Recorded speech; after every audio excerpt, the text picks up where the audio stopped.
There are 4 reasons we're going to spend the next 15, 20 minutes talking about Kanye West. 1, he's Kanye West, or just Ye, as he officially changed his name about a year ago. 2, his estimated net worth plunged more than $1 billion after making anti-Semitic comments and having a number of big sponsors chop him off. 3, he's agreed to buy Parler, which, if you don't know what that is, it's basically a social media platform, kind of like Twitter, but popular especially among US conservatives. And 4, that acquisition might have just set the stage for the most recent bomb to drop. He's running for US president again. So you are running.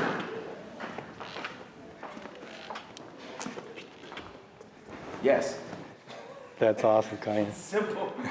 Simple as that. I know if you tell me, you should say this, you should say that, It's just we're moving towards the future.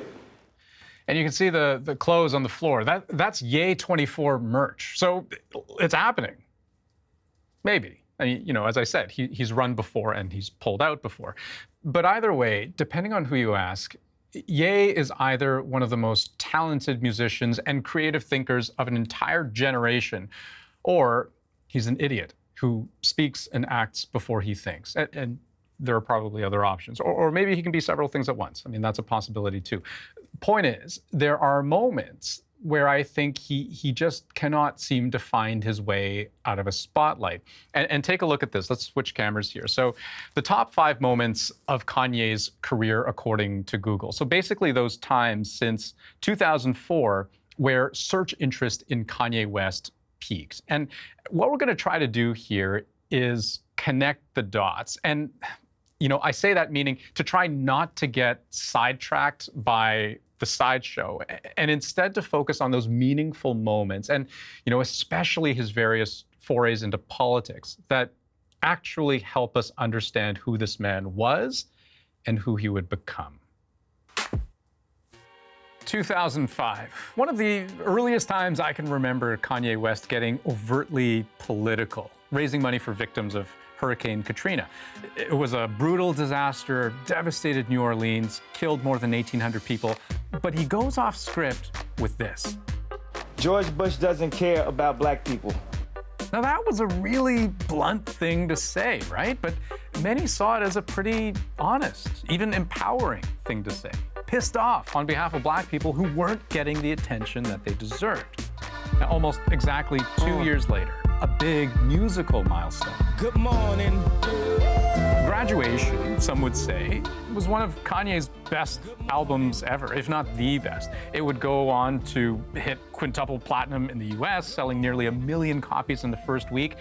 And it would have kind of a profound, indelible impact on hip-hop and pop music for years to come.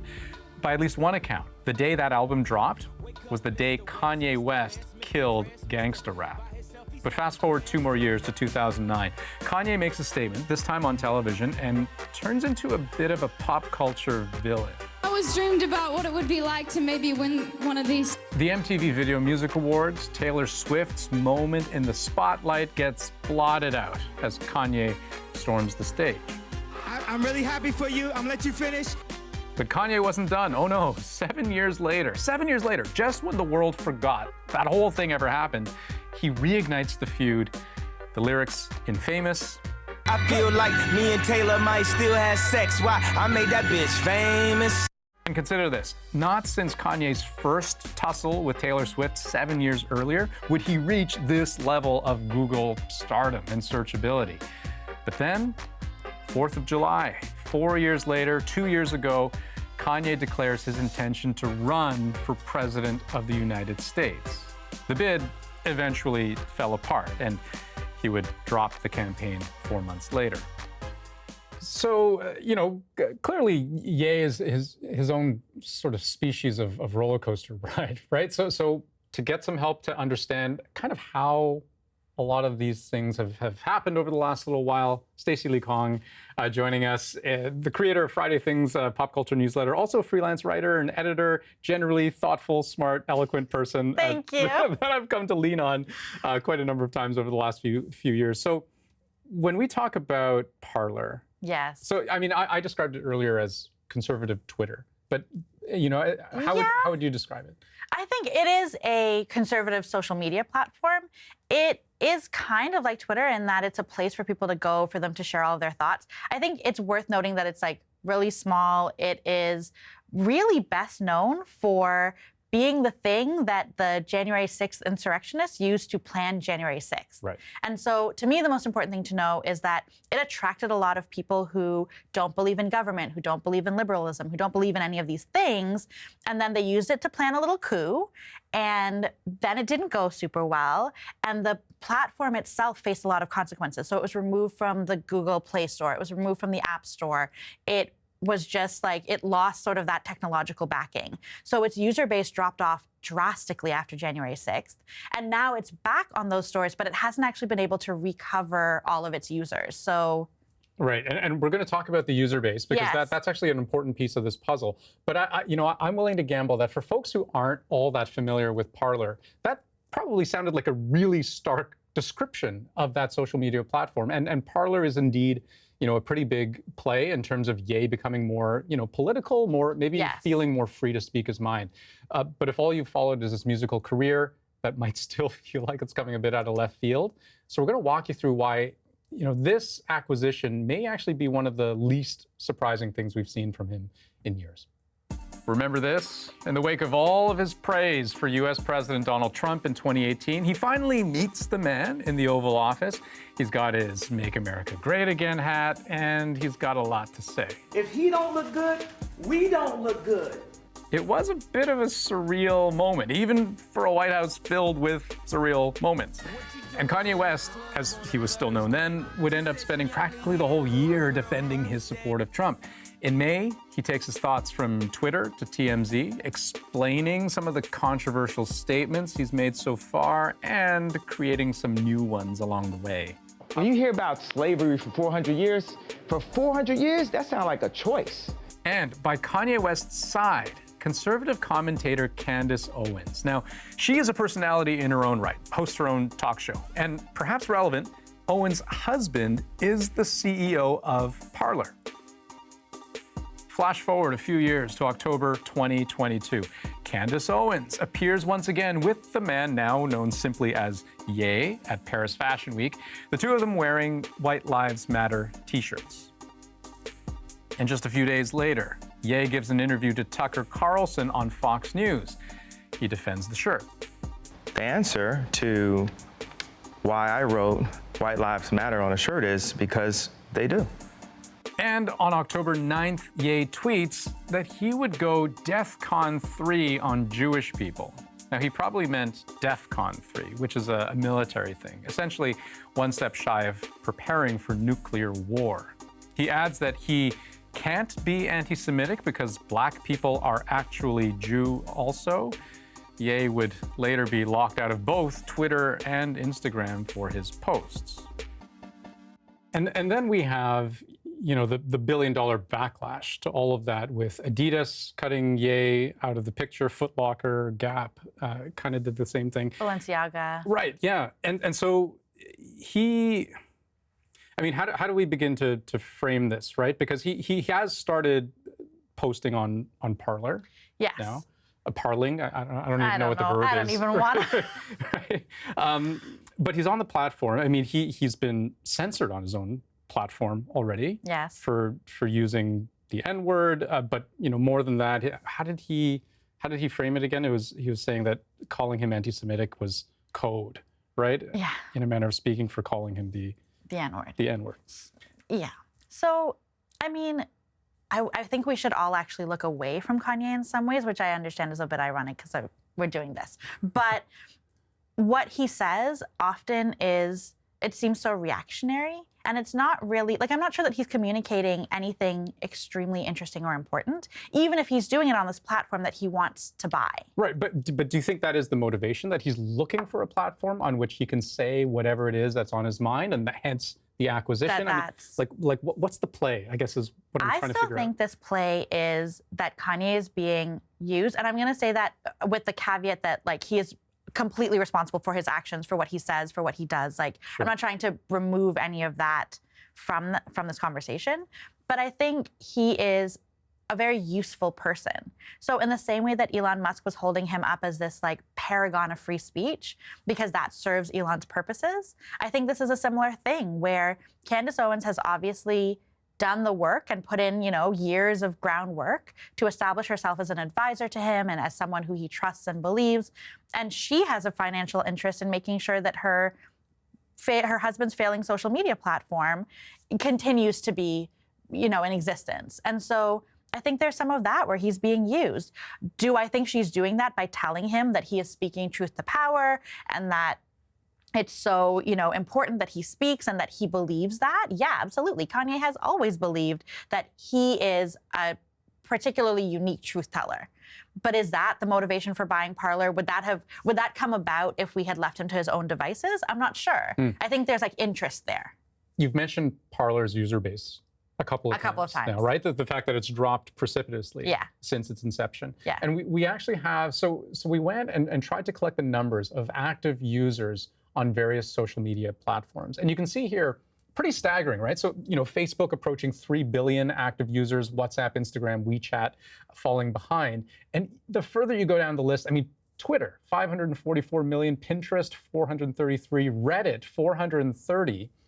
If you're looking for Parler on this list, you won't find it, because what's our best estimate for Parler's user base? Less than 1 million. Less than, so you'd kind of need a whole different scale in order to present it on this graph. Or really teeny, tiny. Just a long space, and at the very bottom we can put Parler. Yeah. So that's what I mean, that as a cultural space, Parler's not that impactful. It's not that important.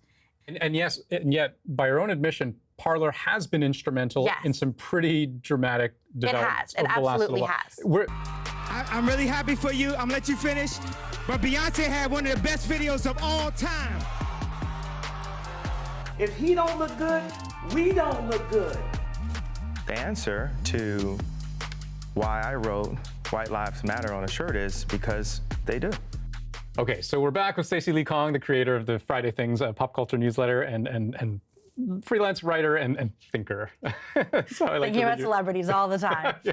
So before the break, we were talking about, I guess, the utility, the usefulness of Parler, but I was also struck by another one of your comments that in a way, Ye is perhaps being used by other. And so what are your thoughts, your concerns then, as we see Ye's presence, particularly on Parler, as we see that presence grow and evolve? It's just more people paying attention, right? And I would be very curious to know if his fans are following him to Parler, because I'm not convinced. I think even within Kanye's fandom, there's a bit of a schism, right? Because so pre-slavery was a choice. When you hear about slavery for 400 years, that sounds like a choice.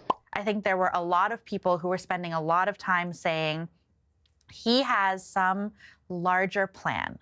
And even when you think about, I guess this was around the same time, but when Ye went to Donald Trump to try and get A$AP Rocky out of jail in Sweden, is where I think he was, that felt like proof that there was this larger plan. He was going to leverage this connection to help his people. And that, I think, goes all the way back to George Bush doesn't care about black people. George Bush doesn't care about black people. That was a hugely meaningful cultural moment, because it was the first time I can remember that you saw a racialized person, and I say racialized, even though specifically this is about a black man talking, I think even for non-black people of color, it was very powerful to see someone say, of course, this, the way that governments treat us is not fair. The way you're talking right now makes me wonder if you were a Kanye fan. I was a huge Kanye fan. It was, first of all, that moment was deeply impactful for me personally. Sure. He is a very talented producer. He's a very talented musician. And so purely from a musical perspective, there was fandom there. But Kanye always felt like he meant more than just music. And it was very disappointing then to see all of the ways that he was telling us that actually there wasn't maybe as much substance as I wanted there to be. Right, and so by the sounds of it, and tell me if I'm wrong, if you had a Parler account, I suspect it would be for journalistic purposes, and not even because that. you want to This be is on not Parler. my secret political view. Right. But I mean, so you counted yourself among his fans. Yeah. You are not among those people who would be following him onto No. Parler. But what you're saying is that you question whether a big chunk of his fans That's it. would because even follow. I think for so many people, all of this that's happening is just like betrayal on betrayal on betrayal. And so after slavery was a choice, I think like this had been going on for so long, right? Then he said slavery was a choice. I think some holdouts were like, okay, this is the last straw for me. But at the same time, a bunch of conservative people started flooding his fan base, or started flooding those like fan spaces, Right. not because they loved his music, not because they saw themselves in him, but because this was a Black person who was telling them and confirming the worst things that they could think about Black people. So let me ask you about that road then. What does this acquisition mean for the viability of a space like Parler? I mean, I really don't know because I'm not convinced that this is going to go through. Like I know I keep returning this, but from a business perspective, if there is anybody on Kanye's payroll that is actually paying attention to like the viability of his fortune, they would say, why would you do this? Why would you take the risk to continue alienating all of these businesses, these mainstream businesses that no longer want to be affiliated with you? It has a super low user base. So purely from a business perspective, Right. why would anyone let him do this? But the interesting side thought to that is that Parler may not actually have to be viable from a business sense, Right. or grow its user base Right. much beyond what it has, Right. to be influential or instrumental in changing the course of American or world democracy. Okay, so here's my right? counterpoint / question to that. We pay attention to Kanye in like peaks and valleys. Yeah. And I think especially when you think about cultural critics and especially Black political and cultural thinkers, a lot of times the messaging is, you got to look away from that guy. Like this guy is not this like prophet that you think he is. So once the news value of Parler starts to like dissipate, how much are people going to pay attention? Even right now, how much are we paying attention to what Kanye is saying? And I'm not sure that it's that much. Like he's still posting things. Is he still making news in the same way? I don't know. Stacey Lee Kong, this has been a wonderful chat. I really enjoyed it. I don't know if we figured anything out, Impossible. but we had a good chat. We made some progress, I think. Thank you so much. Thank you. Okay, so we've talked career-defining moments, buying Parler, and whether that makes business sense. But it's also worth underlining that there are countless other big players who are debating whether investing in Ye himself makes business sense. I'll show you what I mean. You heard Stacey and I talking about Adidas, Balenciaga, Gap, all ending their partnerships. But even just the Adidas one, like, man, that one was worth a lot of money. According to Forbes, it was worth a whopping $1.5 billion to Ye, which means with that going poof, Ye is actually no longer on the Forbes list of billionaires. His estimated net worth plunging down to a paltry $400 million. Adidas is probably still okay. It's actually still selling Yeezy shoes, just under a different name. And Adidas says Ye won't see a dime of that. So that's got to hurt. And actually, just yesterday, Adidas says it's launched an investigation into whether Ye harassed Yeezy employees with, allegations that he created a toxic environment for workers at that company. So the controversies, they keep stacking up. But let's also consider his music, if we could, and the impact that his antics have on it. Variety reported that streaming of his music in the US was down a whopping 23% in mid-October. His radio airplay also dropped by 13% over that period of time. And on some stations, went down to 0. There have even been calls to ban his music altogether from Spotify and Apple Music, which, if we're being honest, probably won't happen, knowing those platforms. But those calls could get louder. But just this past week, there was something of a small redemption for Ye. He was welcomed back on Twitter, back from suspension following his anti-Semitic tirade. His first two tweets, take a look, testing. Yes, it's on, Ye. And there was also this, shalom, which is Hebrew for peace. Now, whether that smiley face is genuine or just another dig, I'll let you decide. But all to say, it doesn't seem like Ye will be out of the headlines anytime soon. It certainly challenges the notion that there's no such thing as bad publicity. I want to return to something I said at the beginning of the show, which is that we were going to try not to get sidetracked by the sideshow. And you know, we heard Stacey say a few times that we should all kind of be looking away from Kanye, if that makes sense. You know, increasingly, we're seeing this intersection of celebrity, politics, and material power, right? I mean, just think of Elon Musk and Twitter, or Donald Trump, or like Arnold Schwarzenegger, right? If you want to go back that far. And there's a point at which it almost feels impossible in a way not to get sidetracked by the sideshow, because like as journalists, it's exceedingly difficult for us to get an accurate pulse of the world and what people of this planet actually think, whether it's about Kanye West or Ye, rather, or anything. You know, it's hard for us to know whether Ye is, through his actions, genuinely making waves in an ocean, or whether he's just splashing around in a kiddie pool. You know, at the same time, on the other hand, we can't afford to ignore the commotion, right? Who would have predicted what Ye has done, what Donald Trump has done? And, you know, by that token, Ronald Reagan would have been a surprise all those years back. All to say that this is exceptionally complex. You know, we don't live in a perfect world, but it sure is an interesting one.